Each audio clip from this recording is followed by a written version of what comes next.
Hi guys, welcome back to my channel. My name is Miriam and I'm so excited to be here. And thank you for the new subscribers. We keep on growing. I appreciate you and I love you. Okay, so today I'm going to answer the question I've been getting for quite a while now.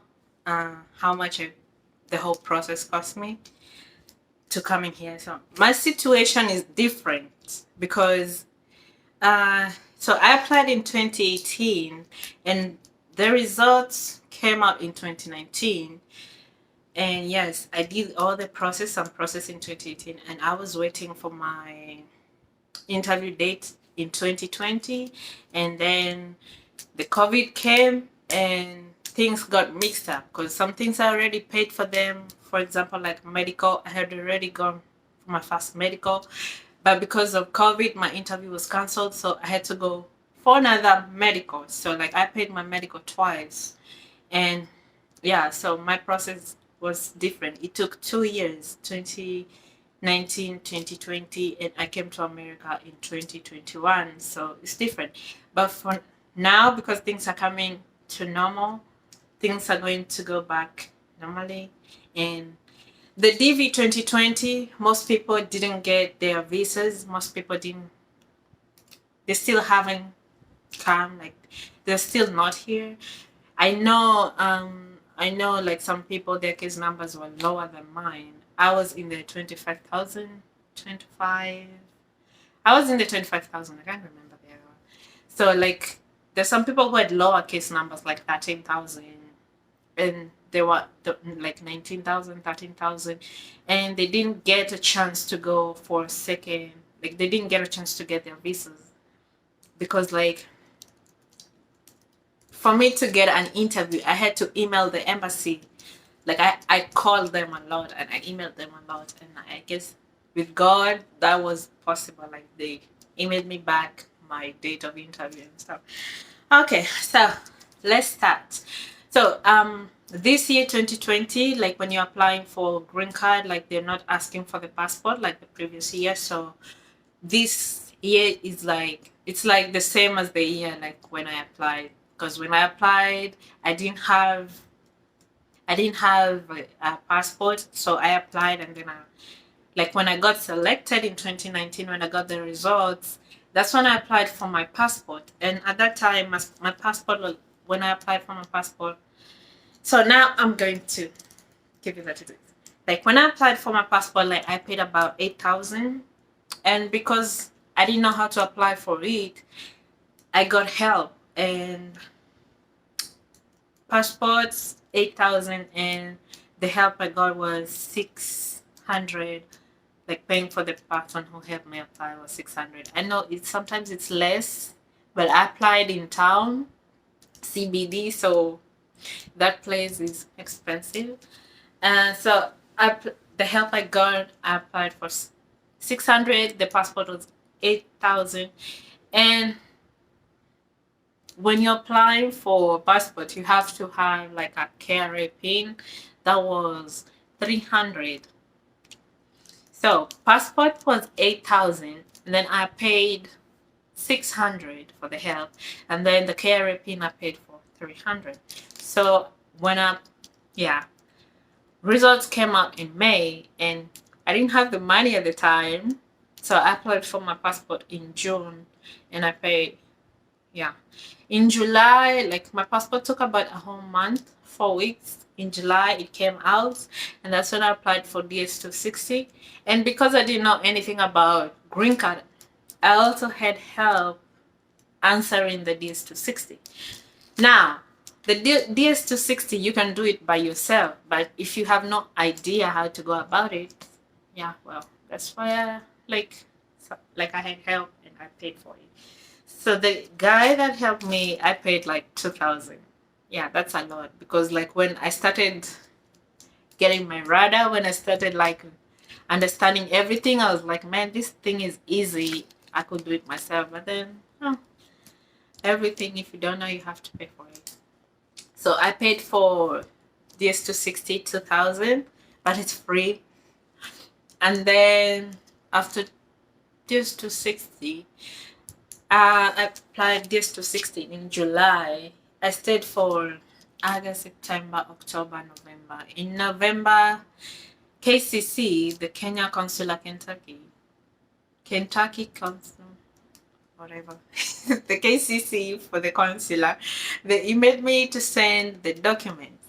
And the documents you have to send the police good conduct, the police clearance. So the good conduct, I paid about 1,500. Yeah, I went to the cyber. For them to apply for me, it's like 200, and then when you apply, it was like 1,050. So in total, I said 1,500 because of the fare. Like I had to use the bus to go. Yeah, so it was 1,500. So the passport 8,000, the police clearance 1,500, the KRA 3,000, the DS260 2,000, and the passport 600. After that, you send the documents, your passport page, the first page, your passport, your birth certificates, and your police clearance. That's what I sent. And then they ask for yeah, I sent it in November. I waited for December and then January. And then February, the end of February 28th, they sent me, that is 2020, February 2020, they sent me the date of my interview.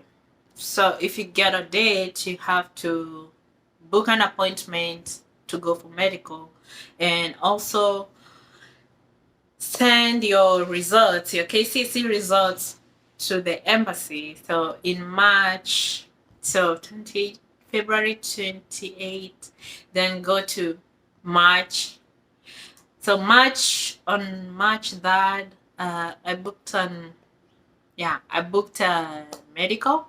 I booked for medical, and then on that day, like I paid for my KCC results to be sent to the embassy. I paid the neck. I paid about 2,500. 2,500 for the neck. So you go to the Mtihani house, the neck center. You go there, and then they give you a paper. You write the address where you want your results to be sent to, and you already have the receipt from the bank. You have to go to the bank and pay into the account. So this one, I didn't do it myself. I didn't know anything. I've never even gone to a bank. I entered a bank here in America. So that time, I sent somebody. So that time I sent somebody, like my phone is having some issues. So that time I sent somebody to go and pay for it. So when I was going to book my medical, another person was going to pay for my neck. And obviously you have to pay the person who's doing you a favor. Like you have to give them like 40 or something. So okay, so that was for the neck deposit was 2,500. So when I went to the medical, you pay, like I paid by M-Pesa, and they're like, when you're paying, they give you the amount in dollars, so you have to pay in Kenyan shillings. You have to convert by yourself, and the total amount they tell you to go with is like 40,000 Kenyan shillings. Oh my god, my phone has issues. So you have to go with like 40,000 Kenyan shillings. But for my first medical, I did about, so I went with a total of 40,000, but I did about 29,000. Yes, I did about 29,000. But bear in mind, you have to go with more than that. So like I went with 40,000. And after medical, like I had to go now. My interview was supposed to be in April, and I didn't go to my interview because it was cancelled. So the next time I went to my interview, I paid. My interview was then rescheduled in September 21st. I paid for my visa 36,300. Now this you go with cash. Yes. For the interview, you go with cash. You don't go with your phone money. So you go with cash. So I went with cash. 36,300. Right now, I don't know if it's still the same. So, and then I did my medical again, and I paid. Now this time it was high. So my medical, when I did it, I paid like 36,000. Yes. So I paid 36,000 for my medical.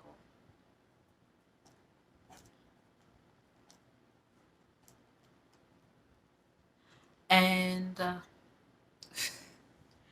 so 36,000.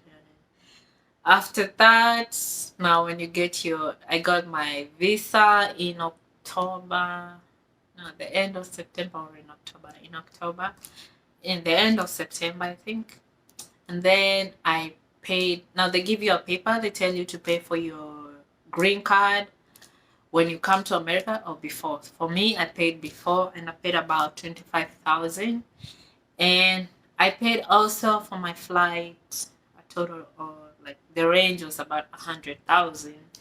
So in total, the amount I paid for everything, including the fare and everything, it was about 251,900. 251,900. 251,900.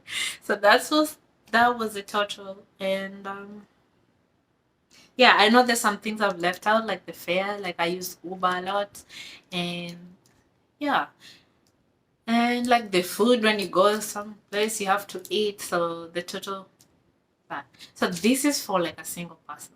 For a family, it's more than this. So when you're applying for green card, you have to be thoughtful of the amount of money you're gonna have. You're supposed to, like, be thoughtful of where your money is going to come from. I've seen some people, they have Harambes, and well, that can work too. But for now, if you applied for green card and you're hoping, manifest about it, pray about it, and then start saving, because it's a lot of money. If you don't know, like, if you don't know something, and you know Kenya, like, if you don't know something, you have to pay somebody who knows to go and do it for you. And then if you, like, you are asking for help, like as a thank you, you have to pay somebody. And right now, the way it is, I think everything has changed. So some things are expensive. So that's it for today, guys. And good luck to everyone who applied. Until next time, bye.